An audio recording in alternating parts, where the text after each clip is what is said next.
Good morning, y'all. Not quite a beautiful day. Still pretty beautiful because I'm on the PCT. But it actually rained a little bit this morning. Just a small drizzle. Wasn't anything big. It was, kind of just woke me up and scared me a bit because I could kind of see where the clouds were coming from. And I saw like a darker shade of blue. So I scrambled, all my plans went out the window. I was looking at my map. The Mule Trail Ranch was 3 miles, like 3.5. I was gonna go on a run to get there, get out of the rain. But it turns out that the darker blue was actually just the normal sky. And was just, it was just still pretty early. I mean, that was like 5:30 in the morning. But the clouds were dispersing the sun, so it seemed like it was later in the day. I got started a little after 7, because once I realized that it was just the sun and I didn't have to worry about rain, I kind of sat there and stared at my hands for 20 minutes. Because I was like, well, now I'm up, but I don't want to be, but I am. My sleeping pad I had already deflated, so I was just like, well, what do I do? It's been a morning. It's gonna be a day. Finally I left Kings Canyon National Forest, which is pretty awesome. Looks like this is so this is the side trail to get to Mule Trail Ranch, which is another place to go. You can't really resupply there. You have to mail stuff to it to resupply, but it is a place to stay. You can only mail stuff in like 5-gallon buckets because they have to be transported by mule up to the ranch. It's pretty wild. I didn't want to deal with it, so obviously I didn't mail a 5-gallon bucket there. I did make the decision that I'll get to Mammoth Lakes because I do have enough food. I might be it's 50 miles from where I started, so I could blast out 225s or just do like a little over 20. Short day in, short day out, which I think that's going to be my plan. Seems like the most logical thing to do instead of trying to push crazy miles. I can just push normal miles, get in, had a decent time, get a resupply and everything, and relax, and I have to take a 0 to get everything charged up. And so to Mammoth Lakes it is, no VVR. Hoping this rain or these clouds don't get any worse. Don't look like they will, so hopefully, just a boy can dream, I guess. But yeah, that's pretty much it for the morning. I don't really think anything else. Definitely see y'all later. Oh, I don't know if I said this, but I left Kings Canyon National Park and got into Sierra National Forest in the John Muir Wilderness. So it's not going to be quite as scenic, but I mean, it's the Sierra, so it's still going to be as scenic. But I would recommend to anybody, if there's a section of trail to hike on any trail, it would be the Kings Canyon National Park section of the JMT. So gorgeous. I mean, unbelievably gorgeous. You've seen just by a couple of the videos that I've had. But seriously, like the most beautiful section of trail I've ever hiked. But yeah, that's all I got for the morning. My arm's getting tired, so I'll see y'all later. There's a couple mule deer. Oh, there it goes. This one up here. They have marked collars on them. It's pretty cool. See if I can zoom in to see it. Oh, I scared it. Oh, you can see the collar.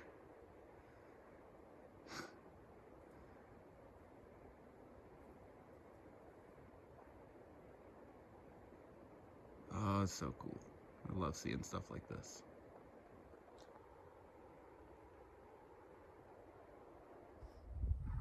view from the top of Selden Pass. One way, can't really see much, it's where I just came from. It's a pretty easy climb. And then a nice expansive view into a valley. It's gonna be a fun time, probably walking through a bunch of snow on the other side. So, something to look forward to. You know, while I'm hiking, I think I have the dumbest thoughts.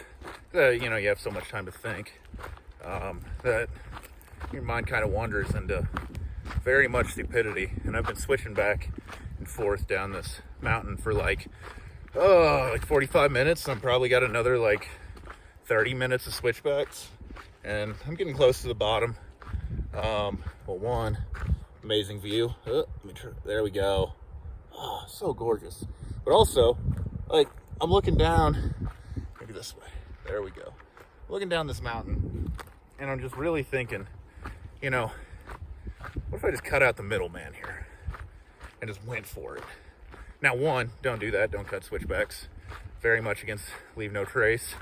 If you don't understand why, it's really increases erosion because water running straight down a hill is going to erode a lot faster than, you know, water having to go side to side, and you know, these switchbacks to prevent that. But, you know, it's definitely too steep to walk down, so I kind of wonder, like, what if I just, you know, how far could you fall and be all right? And then I was like, well, it hit my head. That would, you know, be the end of that. And then I thought, what if I just, like, put my bear can on my head? So now my thought is, how effective of a helmet would a bear can be? So I'm not going to do it because it is very stupid and dangerous. But now the thought's in my head of, you know, if you had a bear can, put it on your head, just how protective would that bear can be? Like if you know, you'd like put some gummy worms in it and like add some cushioning. Is it like just as good as a football helmet? Or are we talking like a bicycle helmet? Or am I just an idiot? I don't know. Probably just an idiot. But anyway, I don't know. That's my thought for right now. So, oh, it's the camp. So I'll see y'all then. So I've had quite a few stream crossings, and I'm at one right now, and I figured it's important because stuff that I didn't know before I asked, you know, somebody told me, you know, safety tips, things that like will make your crossing just a little bit easier, or maybe not easier, but at least safer, as safe as it can be, because it is some of the most dangerous things. It's a pretty small stream, it is running pretty fast, but it can still, you know, it can still be pretty dangerous. So the biggest thing is that a lot of people forget is unclip all of your buckles.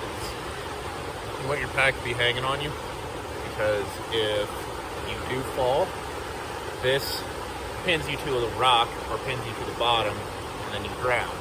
All the stuff in your pack can be replaced. You can't. You know, so definitely unclip the pack. Are like definitely the most important thing. And the other thing is, if you do have trekking poles, one or two, use them. Sounds dumb, but you know, it's basically another leg that you have. So mosquitoes on my legs. Speaking of legs, so it's basically another leg that you have. You always want to have minimum 2 points of contact. You never want to be like moving a trekking pole and a leg at the same time. You always want to be both trekking poles firmly in the ground. Take a step, you know, move your trekking poles. You do them both at the same time. Your feet are a lot more secure than poles are, obviously. Another thing is, keep your shoes on. You know, if it's bad, don't worry about your shoes getting wet. It's going to happen. And you have a lot better grip, a lot better control, a lot better protection.